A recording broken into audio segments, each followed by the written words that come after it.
नई कहानियां। रामपुर नाम का एक गांव। उस रात भयंकर आंधी तूफान आया। आसमान जैसे फटी गया हो।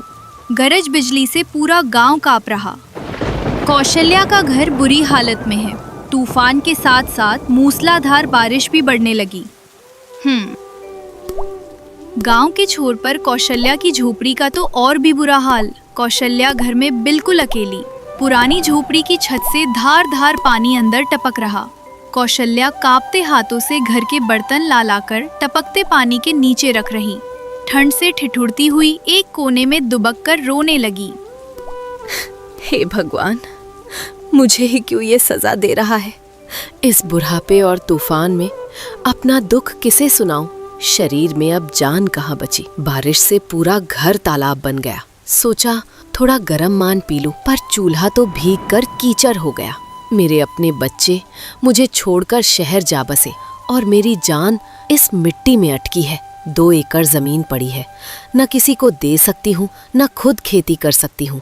पूरी बंजर पड़ गई। इस टपकती छत को ठीक कराने लायक भी पैसे नहीं है मेरे पास। कौशल्या का रोना शायद भगवान ने सुन लिया। तभी पड़ोसन मंगला बारिश में भीगती हुई आई और दरवाजा खटखटाया। कौशल्या काकी, ओ काकी, अंदर हो क्या? इस भयानक तूफान को देखकर मेरी तो जान ही सूख गई। सोचा काकी अकेली डर रही होगी, इसलिए भागती हुई आई। हाय राम, ये क्या काकी? घर तो पूरा पानी पानी हो गया। हाँ मंगला, देख लिया ना मेरा हाल। ये बारिश आते ही मेरी धड़कनें तेज हो जाती हैं। पूरी छत छलनी हो गई। लग रहा है सुबह तक ये झोपड़ी गिर ही जाएगी। मेरे खेत को जोतकर 4 दाने उगाने वाला कोई मर्द होता, किसी को लगान पर दूं, तो गांव में सबको अपने काम से ही कहाँ फुर्सत है। रो मत काकी, आज रात तू मेरे घर चलकर सो जा। कल सुबह उस शिवा या रामू के हाथ पैर जोड़कर इस झोपड़ी को थोड़ा ठीक करा लेंगे। उन्हें कुछ लालच दिए बिना वे हिलने वाले नहीं। सही कहा मंगला, काम चोरों के लिए लालच ही सबसे बड़ी दवा है। उस शिवा के शरीर में कितनी चर्बी चढ़ी है मुझे अच्छे से पता है। उसका आलस भगाकर उसी के हाथों से अपना खेत जुतवाऊंगी, देख तू। अगली सुबह बारिश थोड़ी कम हुई, पर मौसम में अभी भी ठंडक। गांव के सारे मर्द कब के खेतों में निकल गए, पर शिवा वो पुरानी मैली सी चादर ओढ़े खर्राटे मार रहा। उसकी घरवाली पार्वती सुबह सुबह उठकर बारिश में भीगी लकड़ियों को फूंक फूंक कर अपनी जान निकाल रही। क्या जी, अभी तक खटिया तोड़ रहे हो? सुबह हो गई। बारिश से सारी लकड़ियां भीग गईं। चूल्हा बिल्कुल नहीं जल रहा। मुझे मजदूरी पर जाना है और आप यूं चादर तान कर सोए रहे तो कैसे चलेगा? घर में पकाने को मुट्ठी भर चावल नहीं। मैं जाकर मुखिया जी के घर बर्तन मांजूंगी, तब जाकर पेट की आग बुझेगी। थोड़ी भी शर्म बची हो तो बाहर निकलकर कोई काम ढूंढ लो। ओहो, तुम्हारी इस किचकिच से तो मैं मर ही जाऊंगा। कल रात भर बारिश हुई, बड़ी ठंड है। इस ठंड में जरा आंत लग रही तो चिल्लाने लगी। भगवान ने सोने के लिए ये शरीर दिया और तुम काम करने को बोल रही हो। मेरी किस्मत में राजाओं की तरह जीना लिखा है। देखना, एक दिन किस्मत खुद मेरे दरवाजे पर दस्तक देगी। तब तुम्हें पालकी में बिठाकर घुमाऊंगा। तब तक वे बर्तन तुम ही मांज लो। पालकी में घुमाएंगे? शक्ल देखी है अपनी? इस टूटी झोपड़ी की छत ठीक कराने की औकात नहीं। किस्मत को दरवाजा खटखटाना हो तो पहले आपको बाहर तो निकलना होगा। ये दिन में सपने देखना बंद करो। चुपचाप जाकर रामेश्वर जी के खेत में खरपतवार निकालो। कम से कम 5 सिक्के तो मिलेंगे। रामेश्वर के खेत में घास उखाड़ना? मेरी हड्डियां तुड़वानी है क्या? उस कीचड़ में उतरूंगा तो पैरों की दरारें और फट जाएंगी। मैं नहीं जाने वाला। तुम ताने मार रही हो, इससे अच्छा तो तुम ही चली जाओ काम पर। मैं चला रामू के पास। उसके पास बिना मेहनत किए पैसा कमाने की कोई ना कोई बढ़िया तरकीब जरूर होगी। पार्वती आंसू पोंछते हुए काम पर निकल गईं। शिवा मुंह धोकर कपड़े झाड़कर गांव के बीच बनी चौपाल की तरफ चल दिया। चौपाल पर बरगद के पेड़ की छांव में रामू बैठा हुआ। शिवा जाकर उसके बगल में बैठ गया। क्या रे रामू, सुबह सुबह यहाँ टपक पड़ा? तेरी घरवाली ने भी ताने मार मार कर भगा दिया क्या? ये बारिश का मौसम आते ही इन औरतों की चिकचिक बढ़ जाती है यार। हाँ यार शिवा, इन औरतों को आगे की सोच ही नहीं होती। दिन भर कीचड़ में गधे की तरह खटकर जो 4 सिक्के मिलते हैं उसी के लिए जान दे देती हैं। कल रात भर बारिश में लेटे लेटे मैं यही सोच रहा था, इस रोज रोज की दिहाड़ी से हम कभी अमीर नहीं बन सकते। कोई बड़ा हाथ मारना पड़ेगा। एक ही बार में बोरे भर पैसा हाथ लगना चाहिए, तब देखना ये गांव वाले कैसे झुककर सलाम ठोकेंगे। बिल्कुल 100% की बात कही रामू। तेरी और मेरी सोच एकदम मिलती है, पर वो पैसा आएगा कहाँ से? गांव में किसी को बेवकूफ बनाए तो वो मुखिया धर्मपाल छोड़ेगा नहीं, दौड़ा दौड़ा कर मारेगा। अरे बाप रे, वो काम नहीं। बिना किसी की नजर में आए, बिना काम किए पैसा कमाने का कोई रास्ता खोजना होगा। तू थोड़ा अपना दिमाग दौड़ा। शिवा और रामू वहीं बैठे बैठे ख्याली पुलाव पका रहे। तभी उस रास्ते से बुढ़िया कौशल्या गुजरती दिखी। कौशल्या ने अपनी कल रात वाली तरकीब आजमाने के लिए मंगला को साथ लिया। वे जानबूझकर शिवा के करीब से तेज आवाज में बात करते हुए निकलने लगी। पेड़ के पीछे बैठा शिवा कान खड़े करके उनकी बातें सुनने लगा। क्या बताऊं मंगला, कल की बारिश में मेरी आधी झोपड़ी तो गिर ही गई। मेरी वो 2 एकड़ जमीन भी घास फूस से भरकर जंगल बन गई। किसी को लगान पर दूं तो गांव में सबको अपने काम से ही फुर्सत नहीं। हाँ काकी, तेरी हालत देखकर बड़ा तरस आ रहा है। उस बंजर जमीन को जोतकर बराबर करके फसल उगाना किसी मजबूत मर्द का ही काम है। वो शिवा और रामू खाली ही तो बैठे रहते हैं, उन्हें क्यों नहीं बोल देती? उन्हें? अरे वे तो पक्के कामचोर ठहरे। वो खेत कोई मामूली खेत नहीं है। मेरे दादा परदादा के जमाने में उस मिट्टी के नीचे एक पीतल के मटके में सोने के सिक्के गाड़ कर रखे थे। क्या? सोने के सिक्के? तो फिर तूने खुद खोद कर क्यों नहीं निकाल लिए काकी? वो सोना मिल जाए तो तुम महारानियों की तरह जिएगी। राम राम, इतना आसान नहीं है मंगला। मेरे दादा ने एक बात कही थी, वो सोने का मटका जमीन के बहुत नीचे महफूज है, पर उस पर एक बंदिश लगी है। जो कोई अपने पसीने से उस जमीन को गहराई तक जोतेगा, बीज बोएगा, 6 महीने तक दिन रात पानी देकर शानदार फसल उगाएगा, उसी को फसल कटाई के वक्त हल की नोक पर वो मटका मिलेगा। ऐसे ही खोदने पर कुछ नहीं मिलने वाला। धरती माँ लहलहाती फसल देखकर खुश होगी, तभी वो सोना उगलेगी। पर ऐसी मेहनत करने वाला मर्द इस गांव में कहाँ है? कौशल्या की एक एक बात पेड़ के पीछे छिपे शिवा के कानों में पड़ी। उसकी धड़कनें तेज हो गईं, आंखों में लालच चमकने लगा। कौशल्या और मंगला के जाते ही शिवा भागता हुआ सीधा अपने घर पहुंचा। अगली सुबह कौशल्या अपनी आधी गिरी हुई झोपड़ी के चबूतरे पर बैठकर चावल बीन रही।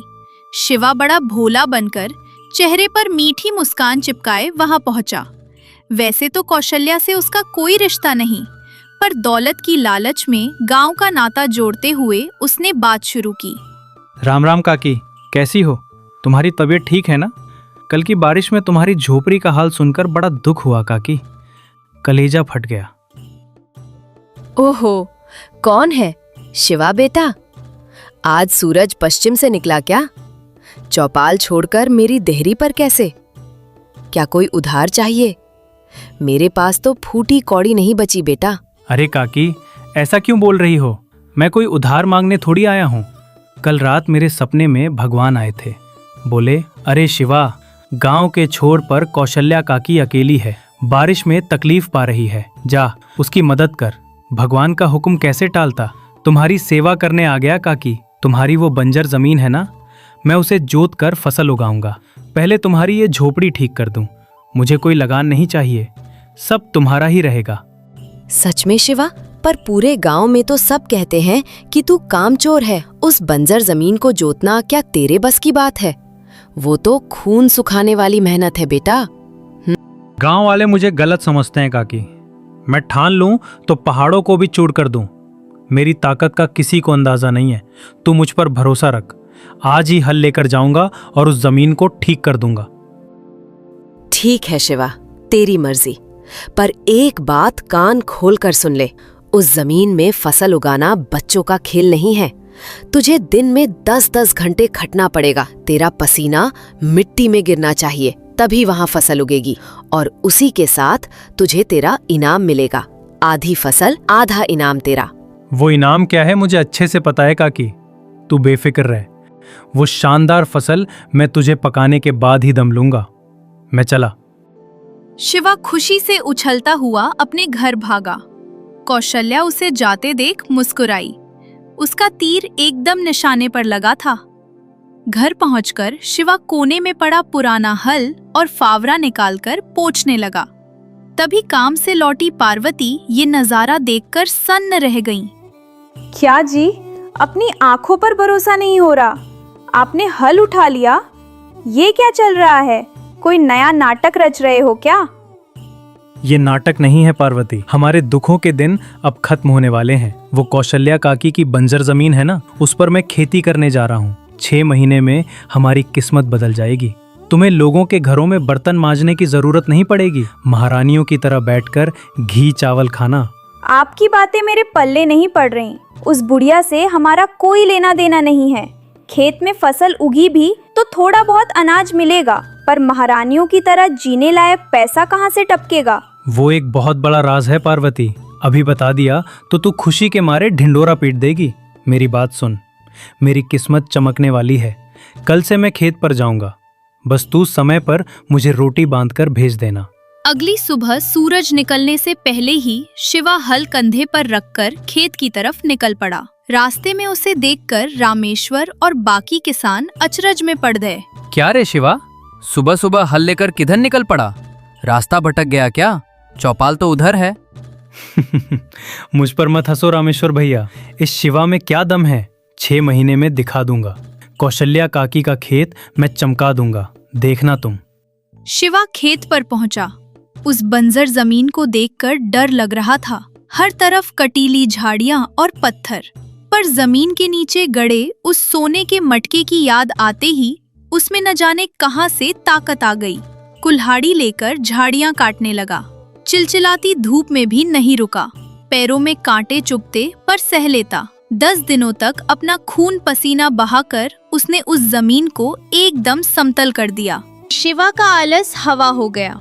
जो आदमी सुबह 10 बजे तक सोता था, वो अब सूरज उगने से पहले खेत में पहुंच जाता। अपनी जान लगाकर उसने बीज बोए, खाद ढोई, रोज 10-10 घंटे खटकर खेत में पानी दिया। एक दिन दोपहर को वो पेड़ के नीचे थका हारा बैठा बासी रोटी खा रहा था। तभी उसका दोस्त रामू वहां आ पहुंचा। अरे ओ शिवा, ये क्या हाल बना लिया तूने अपना? पूरा शरीर काला पड़ गया तेरा। वो तेल चुपड़कर चमकने वाला चेहरा अब मिट्टी से सना है। हाथ देख कैसे छाले पड़ गए। उस बुढ़िया ने कोई जादू टोना कर दिया क्या तुझ पर? चल चौपाल पर बैठते हैं। तू जा रामू, मेरे पास फालतू समय नहीं है। मेरी फसल देखी तूने, कैसी हरी भरी लहलहा रही है। वो धरती माँ मेरी मेहनत देखकर खुशी से झूम रही है। बस 1 महीने का सब्र और फिर मेरी जिंदगी बदल जाएगी। वो इनाम मेरे हाथों में होगा। तू जा, उसी चौपाल से चिपका रहे। रामू सिर खुजाता हुआ चला गया। शिवा की मेहनत देखकर पार्वती को भी यकीन हो गया। अपने पति में आया ये बदलाव देखकर वो फूल ही नहीं समाई। रोज उसे गरम गरम रोटी पकाकर ले जाती। देखते ही देखते 6 महीने बीत गए। शिवा की उगाई धान की फसल कटाई पर आ गई। हरा भरा खेत अब सुनहरे रंग में बदल गया। गांव में किसी किसान के खेत में इतनी अच्छी पैदावार नहीं हुई थी। ये देखकर गांव वालों ने दांतों तले उंगली दबा ली। फसल काटने का दिन आ गया। शिवा की धड़कनें तेज थीं। आज फसल काटूंगा तो जमीन के नीचे दबा वो सोने का मटका मुझे मिल जाएगा। यही सोचकर वो बड़े जोश से दरांती लेकर खेत पर गया। कौशल्या भी एक लाठी के सहारे धीरे धीरे वहां पहुंची। शिवा, फसल बहुत ही शानदार हुई है बेटा। धरती माँ हरी भरी होकर हंस रही है। तूने मेरी झोपड़ी ठीक कराई और अब मेरे खेत में जान फूंक दी। हाँ काकी, मैंने दिन रात अपना खून पसीना एक किया है। आज ये फसल काट दूंगा। तूने जो इनाम देने को कहा था वो मुझे मिलेगा ना? जरूर मिलेगा बेटा। तू जाकर पहले फसल काट, अनाज को बोरियों में भरकर ढेर लगा। उसके बाद तेरी किस्मत तेरे सामने होगी। शिवा ने अपनी जान लगाकर 3 दिन में सारी फसल काट दी। धान अलग करके बोरियों में भर दिया। पूरे 100 बोरे धान निकला, पर खेत में जहां भी खोदा उसे कोई सोने का मटका नहीं मिला। उसने खेत का कोना कोना छान मारा, पर कुछ हाथ नहीं लगा। उसे डर और गुस्सा आने लगा। तभी अनाज खरीदने के लिए पास के गांव से व्यापारी केदार और मुखिया धर्मपाल वहां आए। कौशल्या ने उनका स्वागत किया। क्या बात है कौशल्या काकी, तुम्हारे खेत में इतनी बढ़िया पैदावार तो सालों से नहीं देखी। ये शिवा इतना खटेगा मैंने सपने में भी नहीं सोचा था। 100 बोरे धान है ना, मैं एक बोरे के 10 सिक्के के हिसाब से पूरे 1000 सिक्के दूंगा। ये लो पैसों की थैली। केदार ने 1000 सिक्कों की थैली कौशल्या के हाथ में रखी और अनाज के बोरे अपनी बैलगाड़ियों पर लदवा कर ले गया। शिवा की आंखें लाल हो गईं। उसे समझ आ गया कि वो बुरी तरह ठगा गया है। गुस्से से भनभनाता हुआ वो कौशल्या के पास गया। कौशल्या काकी, तूने मुझे ऐसा भयानक धोखा दिया। उस दिन मंगला से तूने जो कहा था वो मैंने सुना था। इस जमीन के नीचे सोने के सिक्कों का मटका दबा है। कहा था ना तूने, फसल उगाने पर वो बाहर आएगा। कहाँ है वो सोना? मुझसे गधे की तरह मजदूरी करवा के तू वे 1000 सिक्के डकारना चाहती है। पंचायत बिठाऊंगा। शिवा की चिल्लाहट सुनकर पार्वती भी दौड़ती हुई वहां आ गई। मुखिया धर्मपाल गंभीर होकर आगे आए। ये क्या बखेड़ा है शिवा? कौशल्या तुम्हें धोखा कैसे दे सकती है? वो इतनी बुरी औरत नहीं है। नहीं मुखिया जी, मेरे पास सबूत है। इसने खुद कहा था कि इस मिट्टी के अंदर सोने का मटका है। मैंने उस सोने के लिए 6 महीने तक दिन रात काम किया, लेकिन अब मैं देख रहा हूँ कि इस जमीन की मिट्टी में कुछ भी नहीं है। मुझे ये बुढ़िया इस तरह से धोखा दिया। शिवा, मैंने तुझे कोई धोखा नहीं दिया बेटा। मैंने उस दिन जो कहा था वो सच था। इस जमीन में सोने का मटका है और वो लहलहाती फसल उगाने पर ही बाहर आएगा। यही कहा था ना? हाँ, कहा था, पर कहाँ है वो मटका? मैं कहाँ खोदूं? वो मटका कहीं और नहीं शिवा, वो इसी थैली में है। 6 महीने तूने पसीना बहाकर जो शानदार फसल उगाई, वही वो सोना है। तेरे पसीने की एक एक बूंद सोने के सिक्के में बदलकर इस थैली में जमा हो गई है। मतलब सच में जमीन में कोई सोना नहीं था? ये सब मुझसे काम करवाने के लिए रचा गया नाटक था? हाँ बेटा, नाटक ही था। तुझे काम करना पसंद नहीं था, पर पैसे चाहिए थे। कामचोर को मेहनत की कीमत समझानी हो तो लालच ही सही दवा होती है। उस तूफानी रात को जब मेरे घर में पानी टपक रहा था, कोई मेरी मदद करने वाला नहीं था। तब मैं बहुत रोई थी। तभी मंगला की मदद से मैंने इस खजाने की कहानी गढ़ी। मुझे यकीन था कि उस लालच में ही सही तू अपना आलस छोड़कर काम करेगा, और मेरा यकीन गलत नहीं निकला। देख, तेरा शरीर कितना मजबूत हो गया है। कहते हुए कौशल्या ने उस 1000 सिक्कों की थैली खोली और उसमें से 500 सिक्के निकालकर शिवा के हाथों में रख दिए। ये ले शिवा, ये तेरी मेहनत का फल है। मैंने उसी दिन कहा था आधा हिस्सा तुझे दूंगी। ये 500 सिक्के तेरे हैं। अगर तू मेहनत नहीं करता तो इस खेत में सिर्फ कांटेदार झाड़ियां ही उगती। तूने खटकर काम किया, तभी इस जमीन ने सच्चा सोना उगला है। अब तू ही बता, ये पैसा तेरी अपनी कमाई है या नहीं? कौशल्या काकी ने कोई धोखा नहीं दिया, आपकी आंखें खोली हैं। इन 6 महीनों में मैंने आप में जो बदलाव देखा है वो 10 सोने के मटकों से भी बढ़कर है।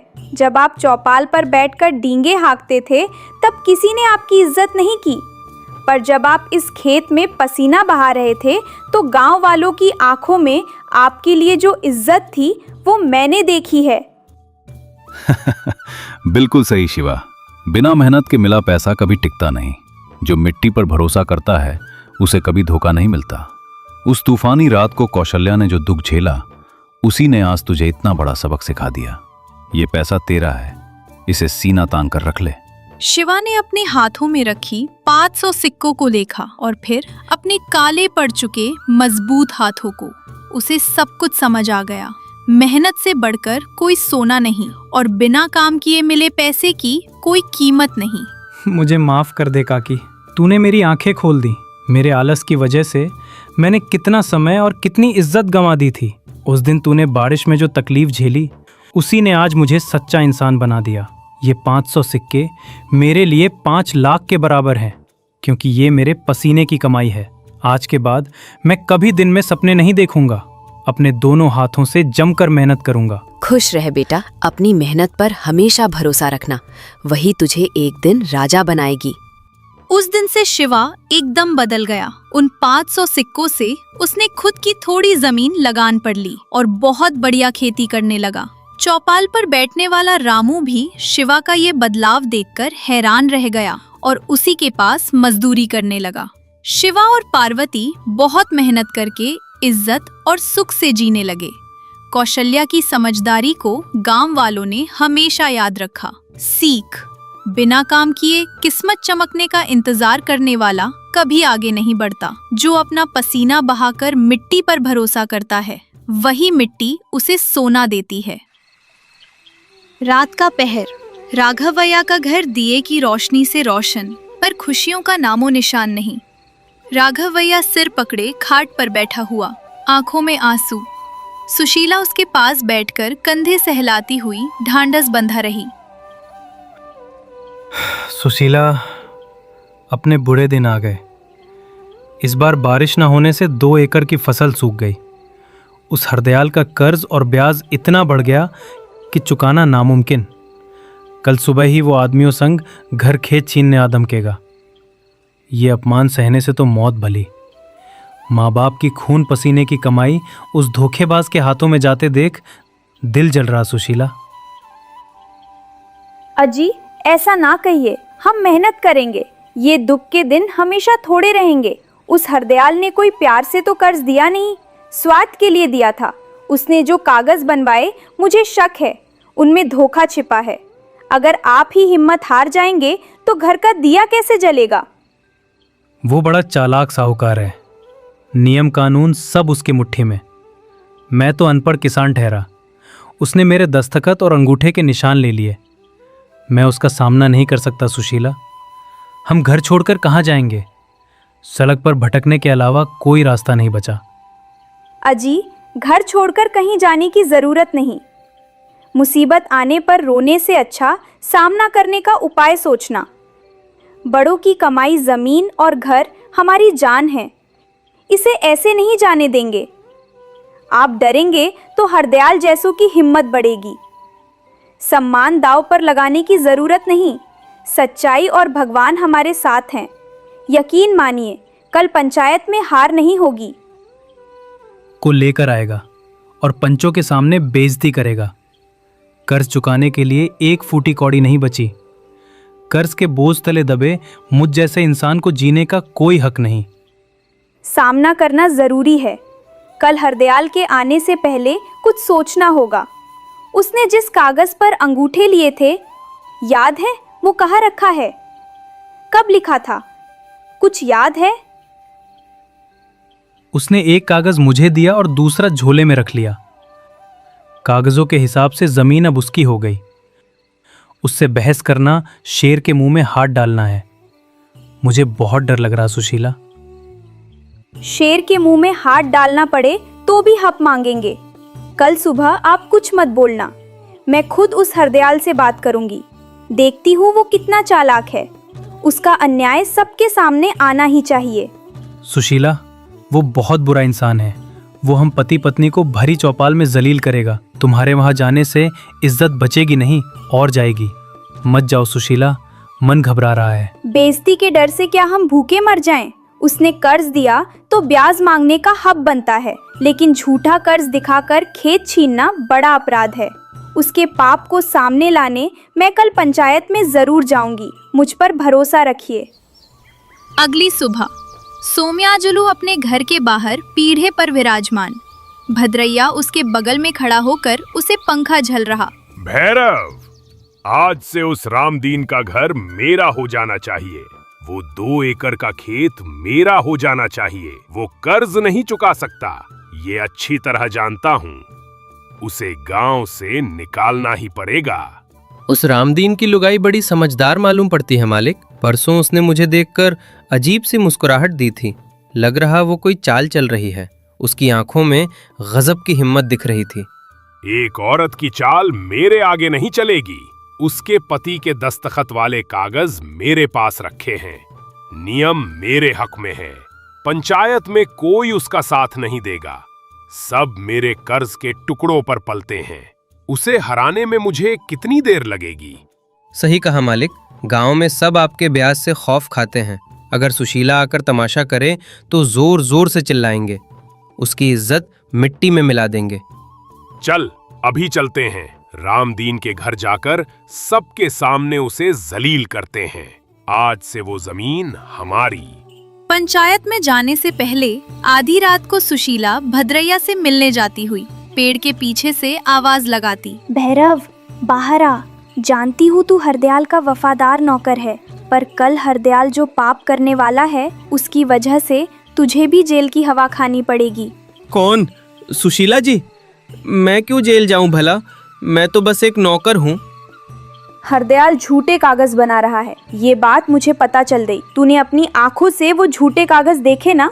कल पंचायत में जब पर्दाफाश होगा तो तुझे गवाह बनना पड़ेगा। सच बताएगा तो तेरा कुछ नहीं बिगड़ेगा, झूठ बोला तो धोखेबाजी में बराबर का हिस्सेदार माना जाएगा। सुशीला जी, मुझे बड़ा डर लग रहा है। उसने मेरे साथ भी बुरा किया। उसने सच में कल रात कागज बदले और झूठे दस्तखत किए। अगर आप मुझे बचा लें तो सारा सच उगल दूंगा। सच बोलने से न्याय की जीत होती है। मैं तेरे साथ खड़ी रहूंगी। कल पंचायत में सच बोल देना, इसी में तेरी भलाई है। दोपहर का पहर, गांव की चौपाल, चारों तरफ भीड़ जमा। मुखिया धर्मैया बीच में बैठे हुए, राघवैया सिर झुकाए बैठा, सुशीला हिम्मत बांधे खड़ी, सोम्याजुलू अपने कागज हाथ में पकड़े घमंड से आता हुआ। क्यों रामदीन, पैसे लाया या घर खाली करने को तैयार? 8 महीने से कर्ज बाकी है, अब और बर्दाश्त नहीं करूंगा। रामदीन चुपचाप बैठा रहता है। सुशीला इशारा करती है, हरदयाल जी, कर्ज लिया था, ये सच है, लेकिन आप जो ब्याज जोड़कर मांग रहे वो हमारे कर्ज से बहुत ज्यादा है। ऐसा हिसाब बताएंगे तो कैसे चुकाएंगे? हमें न्याय चाहिए। क्या बकवास कर रही सुशीला? क्या मुझे हिसाब नहीं आता? ये देख कागज, इस पर तेरे पति के दस्तखत है। इसके मुताबिक इस महीने कर्ज नहीं चुकाया तो खेत और घर मेरा हो जाएगा। दस्तखत तेरे पति ने ही किए ना? दस्तखत किए, ये सच है, लेकिन कर्ज की रकम जो लिखी, क्या वो सही है? आपने हमें असल में 100 मुद्राएं दी थी। 8 महीने का ब्याज 2 मुद्रा के हिसाब से 15 मुद्राएं होना चाहिए, यानी कुल 115 मुद्राएं। पर आपने यहाँ 300 मुद्राएं लिख दी। ब्याज पर ब्याज कैसे लगा सकते हैं? वो चक्रवृद्धि ब्याज कहलाता है। तुझे वो हिसाब समझ नहीं आएगा। तू पीछे हट जा। पंचायत में तेरा काम नहीं, मेरा हिसाब ही आखिरी फैसला है। हरदयाल जी, हिसाब का मतलब सिर्फ नंबर नहीं, सच्चाई भी होती है। आप ब्याज पर ब्याज तो लगा ही रहे, साथ में कागजों की हेराफेरी भी कर रहे हैं। सब सुनिए, ये साहूकार जमीनें कैसे हड़प रहा है। मुझे भले हिसाब न पता हो, पर आपके लिखे कागज के अक्षर साफ नहीं दिख रहे। इस स्याही को देखिए, ये 6 महीने पुरानी नहीं लगती। लग रहा जैसे कल रात ही लिखा गया हो। स्याही अभी सूखी भी नहीं। तू चुप रहे। तुझे ब्याज के व्यापार के बारे में क्या पता? हिसाब पूछने की तेरी औकात नहीं। ये कागज पुराना है और दस्तखत बिल्कुल असली। तू फालतू में समय बर्बाद कर रही है। मैं समय बर्बाद नहीं कर रही, सच्चाई बाहर ला रही हूँ। आपके अन्याय का आज पर्दाफाश होकर रहेगा। आपके पास जो असली कागज है उसे दिखाइए, तब पता चलेगा सच कौन बोल रहा है। मुझे पहले से ही शक था कि आप ऐसा धोखा करेंगे। तुझसे किसने पूछा? मुखिया जी, ये औरत मेरी इज्जत उछाल रही है, इसे भगाइए। सच कह रही है सुशीला, इस कागज के अक्षर अभी भी गीले मालूम पड़ते हैं, स्याही सूखी नहीं है। क्या तू कोई धोखा कर रहा है हरदयाल? ऐसा लग रहा जैसे इसे कल रात ही लिखा गया हो। नहीं मुखिया जी, मैंने कोई धोखा नहीं किया। इसकी बातों पर विश्वास मत कीजिए। कागज पुराना ही है। ये जानबूझकर समय बर्बाद कर रही है। मैं साबित कर सकता हूँ कि कागज असली है। मुखिया जी, आप शिवनाथ जी को बुलवाइए। उन्हें लिखावट की अच्छी पहचान है। वो देखेंगे तो सच सामने आ जाएगा। अगर कागज पुराना है तो शिवनाथ जी को दिखाने में डर कैसा? मुझे पता चल गया कि आपने ये कागज कल रात ही लिखा है। आपके झोले से अभी भी स्याही की महक आ रही है। तुझे इससे क्या? कागज मेरा, मेरी मर्जी। मुखिया जी, ये औरत मेरी बेइज्जती कर रही है। इसे यहाँ से निकालिए, वरना मैं ही चला जाता हूँ। शिव्या आते हुए, कागज को ध्यान से देखते हुए। धर्मपाल जी, ये कागज बिल्कुल भी पुराना नहीं है। अक्षरों को देखने से साफ पता चल रहा कि इसे अभी अभी लिखा गया। इसके अलावा हरदयाल जी ने दूसरे कागजों से नकल करके जाली दस्तखत बनाए हैं। रामदीन जी ने जिस कागज पर दस्तखत किए थे उसमें और इसमें बहुत फर्क है। ये सरासर झूठा कागज है। झूठ! शिवनाथ को पैसे देकर मेरे खिलाफ बुलवाया गया है। मैंने कोई धोखा नहीं किया। ये सब साजिश कर रहे हैं। हरदयाल जी, आपके पास असली कागज कहाँ छिपा है? उसे छिपाकर जाली कागज दिखा रहे हैं। भैरव, सच बता, कल रात जब ये कागज लिखे जा रहे थे तब तू वहीं था ना? झूठ मत बोल, नहीं तो तेरा जेल होगा, ठीक है? भैरव, सच बोल, वरना तुझे भी सजा दूंगा। जाकर हरदयाल के घर से वो झोला लेकर आओ। देखते हैं उसमें असली कागज निकलता है या नहीं। नहीं नहीं, मेरे घर मत जाओ, वहां कुछ नहीं रखा है। भैरव, अपना मुंह बंद रख। डर क्यों रहे हैं? अगर सचमुच ईमानदार हैं तो डर किस बात का? गांव वालों, ऐसे साहूकारों की वजह से ही हम कर्ज के दलदल में फंसते जा रहे हैं। जमीनें और घर इनके हाथों में जा रहे हैं। हम और कब तक सहेंगे? इसे सबक सिखाना ही होगा। हाँ सुशीला जी सही कह रही हैं। मेरा खेत भी इसने ऐसे ही हड़प लिया था। ये ब्याज के नाम पर सबको लूट रहा है। हरदयाल, तुम्हारे धोखे का पर्दाफाश हो चुका है। उन जाली कागजों को अभी इसी वक्त जला दो, वरना मैं तुम्हें सिपाहियों के हवाले कर दूंगा। मुझसे भारी गलती हो गई मुखिया जी। लालच में आकर मैंने ऐसा किया। मैं सबके असली कागज वापस कर दूंगा। सिपाहियों को मत बुलाइए, मेरी बेइज्जती हो जाएगी। आज से तुमने जिन किसानों की जमीनें धोखे से हड़पी, वो सब उन्हें वापस करनी पड़ेंगी। जो ज्यादा ब्याज वसूला वो भी लौटाना होगा। तभी तुम्हें छोड़ेंगे, वरना इसी पल गांव से निकाल देंगे। यही आखिरी फैसला है। ठीक मुखिया जी, आप जैसा कहेंगे वैसा ही करूंगा। मैं सबको जमीन और पैसे वापस कर दूंगा। मैं अपने पाप का प्रायश्चित करूंगा। पंचायत के बाद राघवैया सुशीला की तरफ हैरानी से देखता हुआ। सुशीला, तुमने ये सब कैसे पता लगाया? तुम्हें कैसे मालूम पड़ा कि कागज झूठा है और उसे रात में ही लिखा गया? मैं कितना डरा हुआ था और तुम कितनी निडर। कल रात जब आप परेशान थे तब मैं हरदयाल के घर के बाहर पहरा दे रही थी। मैंने भैरव को बाहर बुलाकर बातें उगलवा ली। मुझे पता चल गया था कि हरदयाल रात में झूठे कागज बना रहा है। इसीलिए मैंने ये योजना बनाई। खुद पर भरोसा हो तो परेशानी का हल निकाला जा सकता है। हमारा रिश्ता दो साथियों का होना चाहिए। आपका डर मेरा डर, आपकी जीत मेरी जीत। कर्ज लेने से हम गुलाम नहीं बन गए। आत्मसम्मान की रक्षा करनी आनी चाहिए। अगर तुम नहीं होती तो आज मैं सड़क पर आ जाता। तुम्हारी समझदारी ने नई जिंदगी दी। समझ नहीं आ रहा कि धन्यवाद कैसे करूं। सुशीला, तुम्हारी हिम्मत देखकर अचरज हो रहा है। मैं तुम्हें समझने में हमेशा पीछे ही रहा। ये जीत तुम्हारी समझदारी की जीत ठहरी। वो सिर्फ मेरी समझदारी नहीं, हमारा आत्मविश्वास था। कर्ज लेने से कोई गुलाम नहीं बन जाता। हम मेहनत करेंगे और जमीन बचा कर रखेंगे। कल से नए जोश के साथ काम शुरू करेंगे। हिम्मत हो तो कुछ भी हासिल किया जा सकता है। कुछ महीनों बाद राघवैया के खेत में बहुत अच्छी फसल लहलहाती हुई। पूरा खेत हरियाली से खिल उठा। सुशीला और राघवैया मिलकर धान की कटाई कर रहे हैं। देखो सुशीला, अपनी जमीन कितनी उपजाऊ है। इस लहलहाती फसल को देखकर आंखें खुशी से भर आईं। हमने सारा कर्ज चुका दिया। अब हरदयाल जैसों से दूर रहेंगे। हमारी मेहनत का फल हमें मिल गया। हाँ, अपनी मेहनत से उगाई फसल का स्वाद ही कुछ और होता है। अब हम चैन से जी सकते हैं। गांव में हमारी इज्जत भी बढ़ गई। अगर आप उस दिन हिम्मत हार जाते तो आज हम इस हार में नहीं होते। तुम सिर्फ समझदार पत्नी नहीं, मेरे लिए देवी के समान हो। हम सबके लिए मिसाल बनकर जिएंगे। पूरा गांव हम पर गर्व कर रहा है। सच कहूं तो अगर तुमने उस रात भैरव से बात ना की होती तो मेरी क्या हालत होती, सोचकर ही रूह कांप जाती है। मुसीबत में साथ खड़े रहना और खुशियां बांटना ही सच्चा परिवार कहलाता है। समझदारी का इस्तेमाल अन्याय के खिलाफ करें तो जीत पक्की है। आज हमारे सारे दुख दूर हो गए। हम सब बहुत खुश हैं। बच्चों को भी यही संस्कार देने चाहिए कि किसी के साथ अन्याय ना करें, ना ही होने दें। बिल्कुल सुशीला, तुम्हारी बातें हमेशा सही रास्ता दिखाती हैं। तुम्हारे बिना मैं अपनी जिंदगी की कल्पना भी नहीं कर सकता। दूर से धर्मैया और सौमैया अपने खेतों की तरफ जाते हुए राघवैया और सुशीला को देखकर मुस्कुराते हुए हाथ जोड़कर नमस्कार करते। राघवैया का परिवार अब बहुत खुश।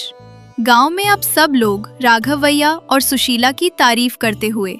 शिक्षा, मुसीबत चाहे कितनी भी बड़ी क्यों ना हो, अगर हिम्मत न हारे और समझदारी से सोचें तो हल जरूर मिल जाता है। अन्याय का सामना करने की हिम्मत इंसान को आत्मसम्मान देती है। मेहनत इंसान को खड़ा करती है तो समझदारी उसे सम्मान दिलाती है। हमें हमेशा निडर रहना चाहिए।